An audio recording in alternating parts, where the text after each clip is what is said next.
Mullen is still in studio, and Mike Carlson is on the line. Evening, Mike. How are you?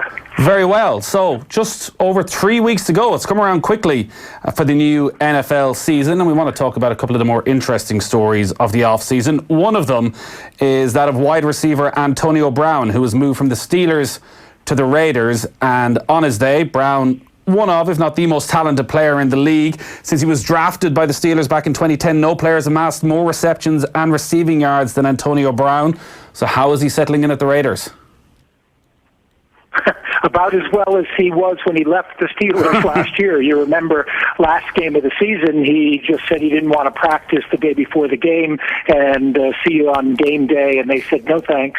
They then traded him to Oakland for what amounted to a pittance for a player of his talent. But I think probably realizing that the preseason games don't really amount to much, and it's very hard for them to hold our interest. He's made life really interesting for us. The first thing was that he was injured or unable to practice so far in preseason because of a strange foot injury, which is the result of having a cryogenic treatment during the summer, which has left his foot literally frozen, apparently.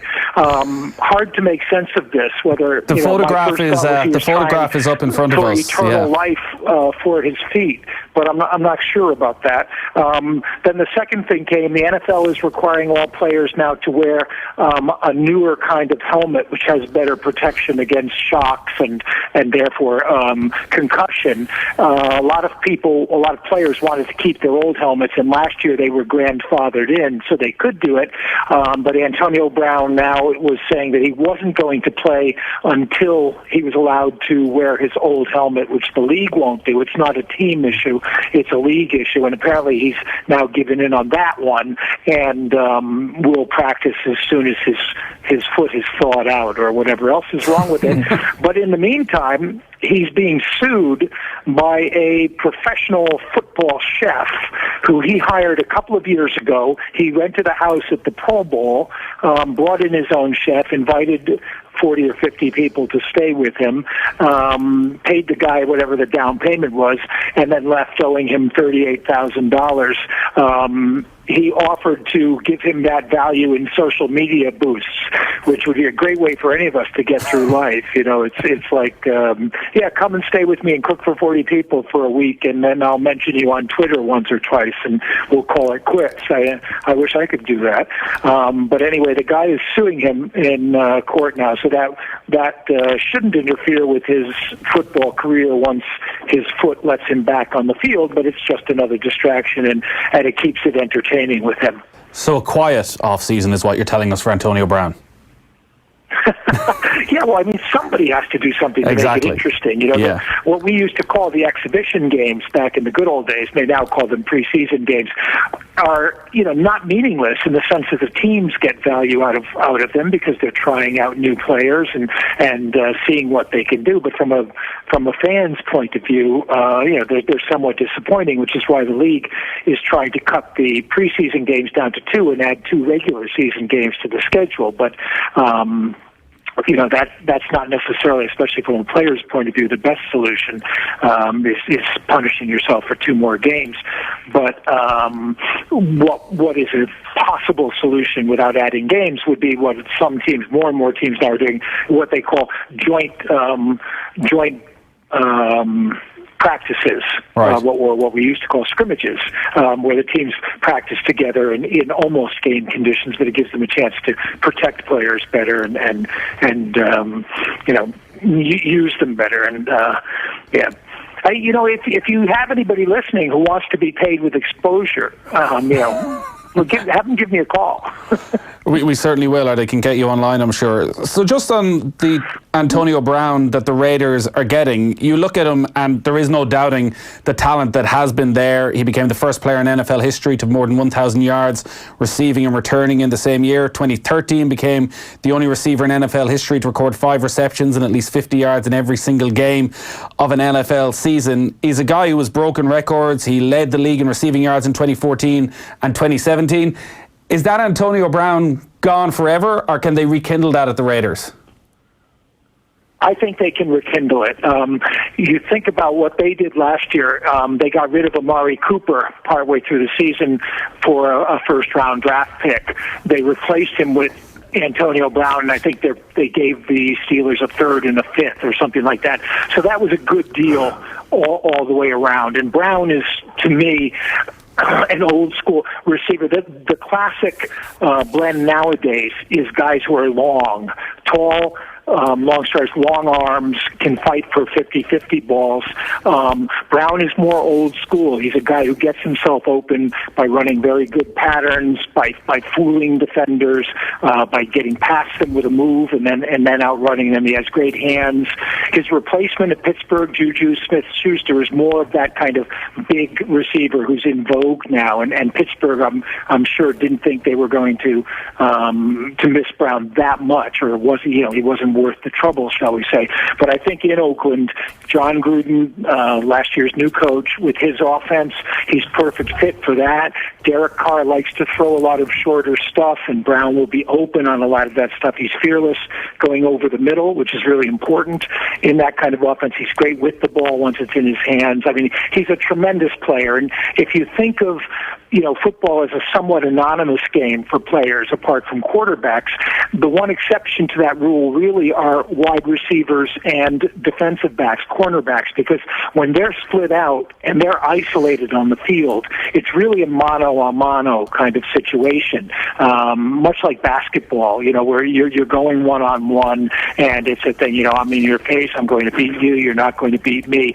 And so these guys tend to have that kind of an attitude, which is why so many of them are always giving us good stories to play with.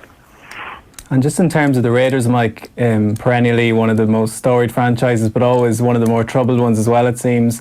This is their last year in Oakland, and they're trying to make a grand exit by bringing Jon Gruden back last year. Things didn't quite go to plan. He's tried to reshape things, trying to put his own stamp on the team, it would seem. How are things shaping up in Oakland? Are they in for a better season this year? You have to think so. The talent level is a lot better. Gruden brought in a guy called Mike Mayock as his general manager, who was another guy who came in from television. Mayock was basically a draft analyst and a color commentator. Another job I would volunteer to do if they wanted social media for payment. But he's got a 10-year contract in Oakland, so obviously he was in for the long haul. And last year was a cleaning out process, trying to dump guys who they thought were overpaid, guys who didn't fit in with what he wanted to do. This year he started to put a new team together in his image. So this is where it will really be a test. But when you have a 10-year deal, you're not really under pressure even this year to deliver right away. And part of the reason we all assume that Mark Davis, the owner, hired Gruden was that when they get to Las Vegas, he's going to be the kind of big-name media personality who's going to attract attention in Vegas and thereby help the team sell tickets. So, I think Gruden's probably got a pretty long leash on rebuilding terms. And in that division, Oakland, it's going to be a tough division, but Oakland and Denver are probably the two behind San Diego and Kansas City. Kansas City got that big break when Tyreek Hill was not suspended. He's going to be back for the season. I might have said San Diego. I meant the Los Angeles Chargers. I'm still old school. But the Chargers have a ton of talent, always seem to be able to figure out a new way, not to go all the way in the playoffs. I don't think Oakland's ready to challenge them, but they probably are ready to challenge the Broncos, possibly move ahead of them. And it's going to be interesting to watch what happens in Vegas, because, of course, half the Oakland fan base will have to check with their parole officers before they know if they'll be allowed to cross the state line into Nevada to root for the Raiders. And just on Gruden, you mentioned his TV work. So he burst onto the scene as like the hot young thing back in the early noughties and had great success, won a Super Bowl, was snapped up by TV and had a big sojourn there, it would seem, and now is back.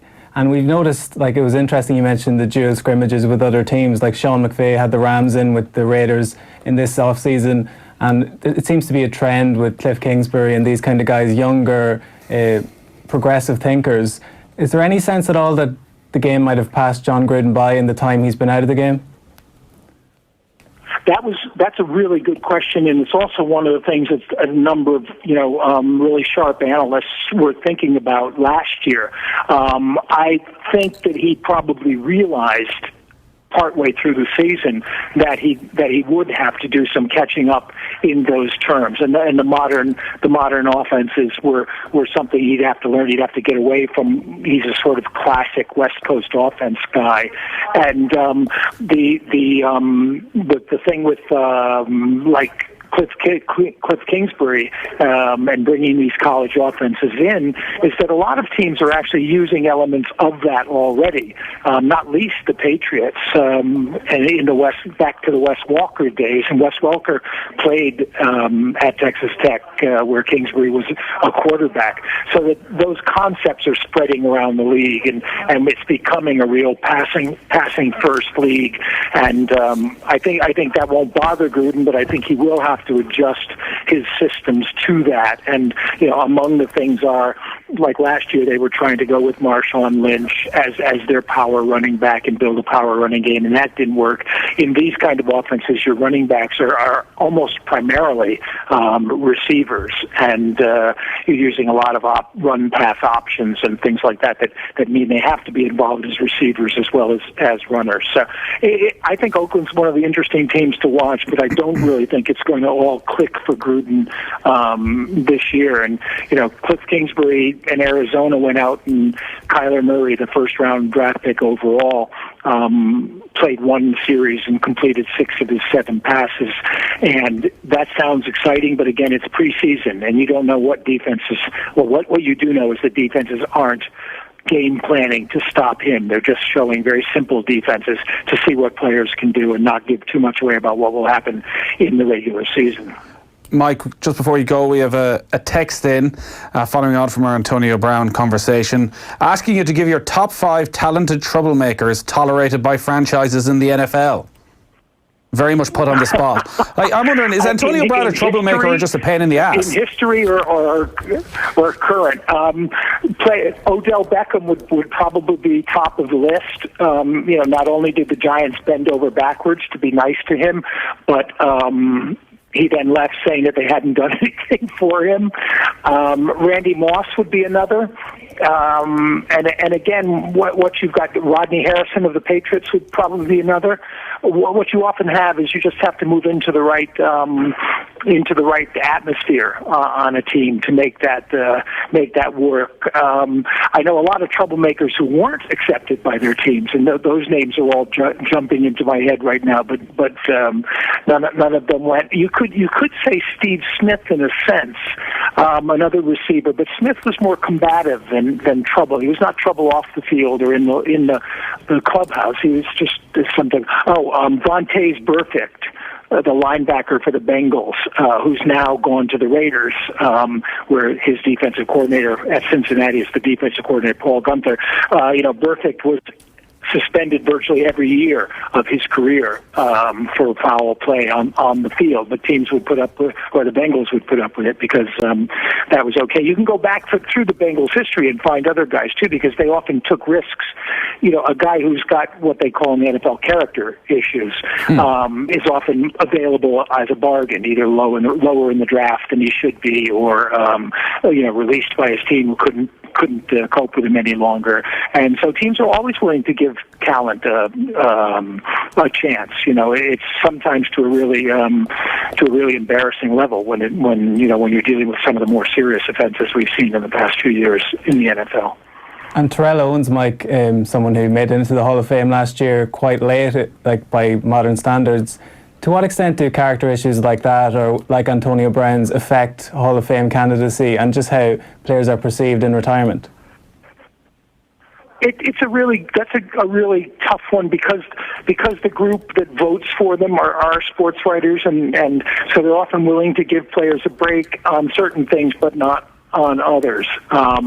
There are players of Hall of Fame quality who will never get in because of various things off the field in their lives, even if they took place after their football career. There was a tackle called Jim Tyrer who played for the Chiefs in their first grade issue era, and he committed suicide, and it was a combination murder-suicide with his family about 10 years after he retired.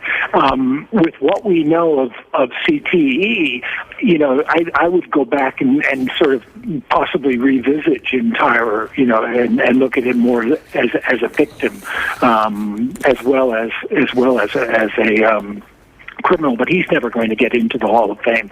If you piss, or if you irritate, I should say, the press, they're the guys who vote on it. So those people will have a tougher time as well. But nowadays, the way that flamboyance and building a personality and a brand, so to speak, even if it's a brand of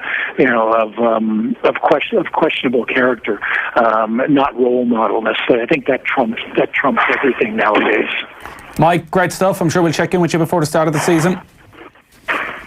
Oh, sure, anytime, guys. Always enjoy it.